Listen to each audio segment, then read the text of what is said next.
Hello everyone welcome back to my another mini blog. तो आज हूँ तो बाहुड़ा जात्रा ने आपण मानक अनेक अनेक शुभेच्छा और अभिनंदन। तो एपटे आमर हार गुंथा चलता जेहेतु रथरे लगे तो ये रथपाई चलता।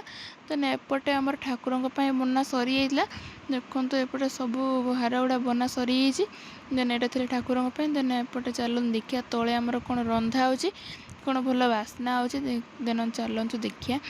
देन मुझे तले को पलि आसती देखला बेलू एपटे आमर भोग बना होता माने कानिका बना होता लोक मानक बंटा हे ठाकुर पाखे भोग लगे। तो एपटे रेडी होता एपटे भोग भी कटा होता।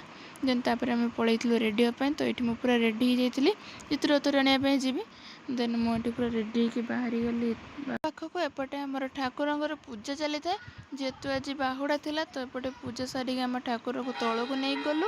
देन एपटे मो कका मो माँ ठाकुर को लेकिन जाऊे।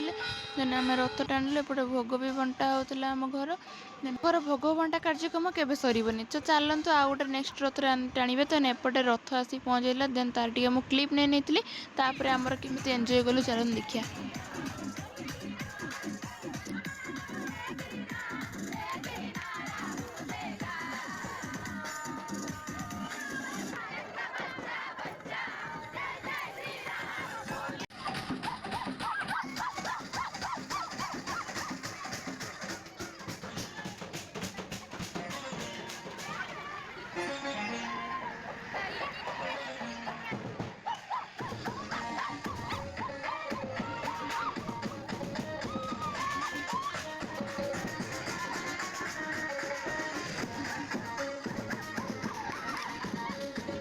कार्यक्रम सरीगला। तो आज ये पुणी देखा नेक्स्ट ब्लॉग रे। ब्लॉग टी भल लगे लाइक कमेंट शेयर करदे। रही बाय बाय।